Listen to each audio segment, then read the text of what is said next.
Hello, so this is the week 6 lab walkthrough for mitosis and meiosis, and as always, read everything first. You're going to fill out the lab document. Everything has to be in that document. You just submit through your assignment files tab. You'll also find your feedback through that tab. Of course, this is week 6, so by now you should definitely know that. And then you have your thing that you download. You won't see my stuff, mitosis and meiosis rubric, and the playlist that you're watching probably now. So let me pause it and then plunk up the next thing. Okay, so rubric, there's 3 exercises, no observations. For this one, I think you just kind of share what you did. And then the the format, the week 5, whatever, week 6, Heather.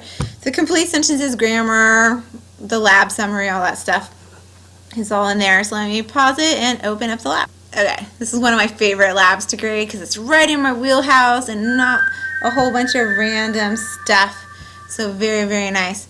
You know, like specific numbers I have to remember. So create a lab title page, a lab title, blah, blah, blah. See what happens when you're reading text while you're talking?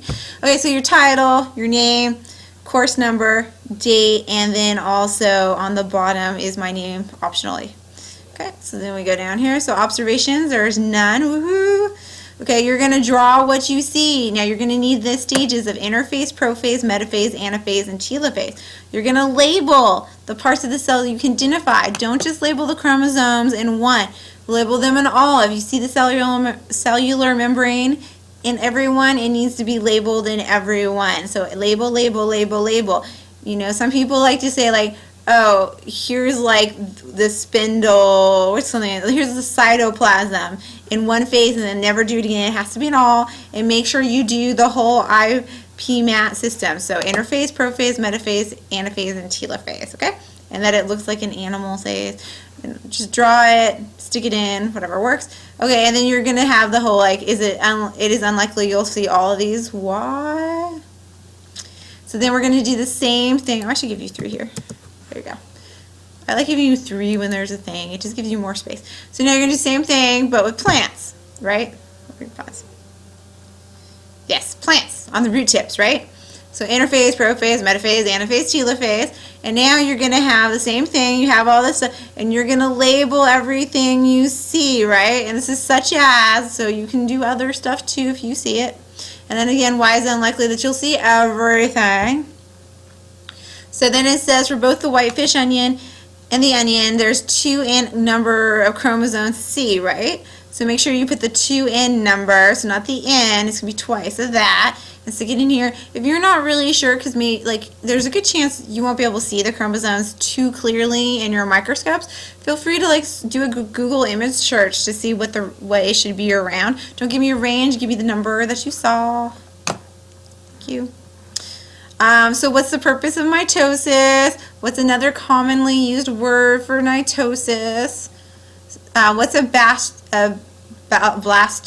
Blastula. I can't say that today. So why is it important? What is it, like at this stage, what has not happened yet?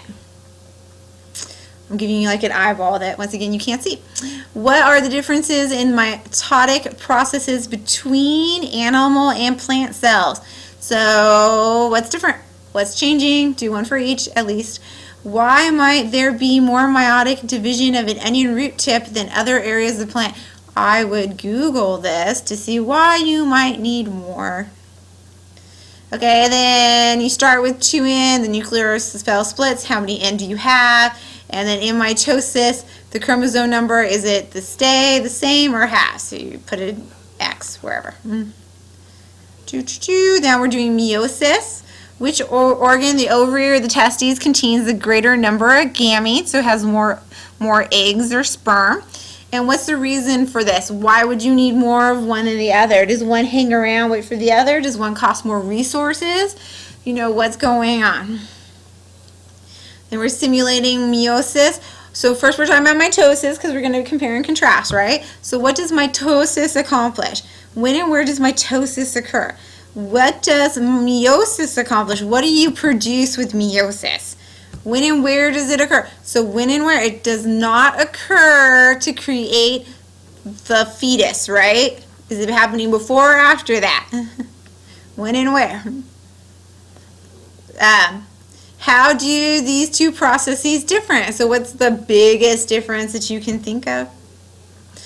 You can talk about other stuff too, of course. How do prophase and mitosis 1 and prophase 1 in meiosis differ? And remember citations if you use them. So what is the difference? Because they look kind of similar, but there's a couple of key things to note that change that have to do with meiosis. Well, I guess it depends on which one you learn first. I think meiosis.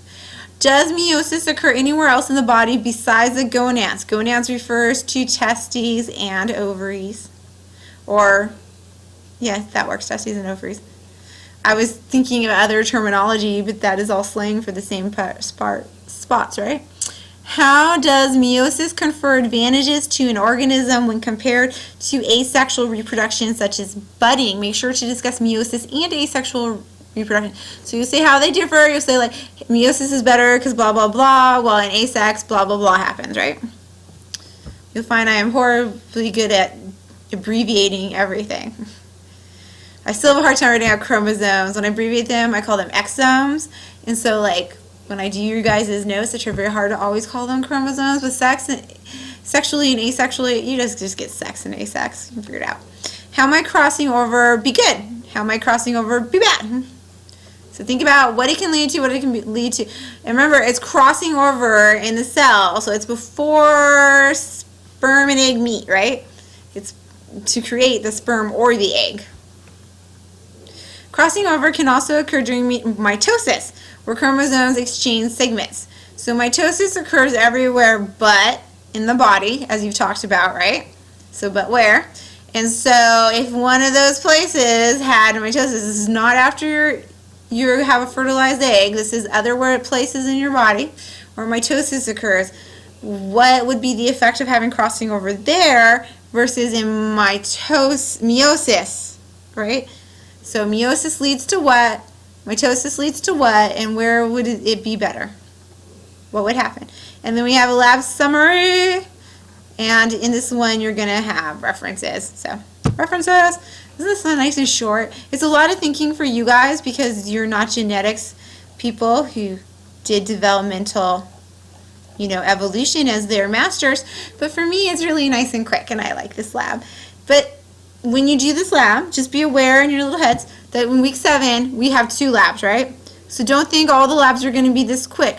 This one's really, at least for me, this one's quick. Maybe for you, it's not. Just remember that next week, we're going to have 2 labs again, and prepare your time schedule. A lot of classes, students get used to week 5 and week 6 only having 1 lab, and then week 7 rolls around and they have to do 2, and they end up doing a really horrible job on either a lab or on the team assignment. So just, keep that time management. Enjoy the nice relaxation, vacation of only having 1 lab for the last 2 weeks, but be prepared for the last week to be kind of a pain in the butt.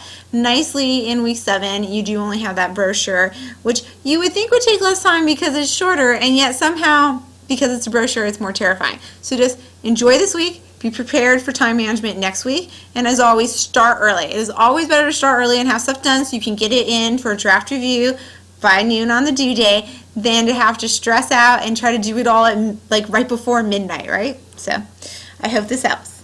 Bye.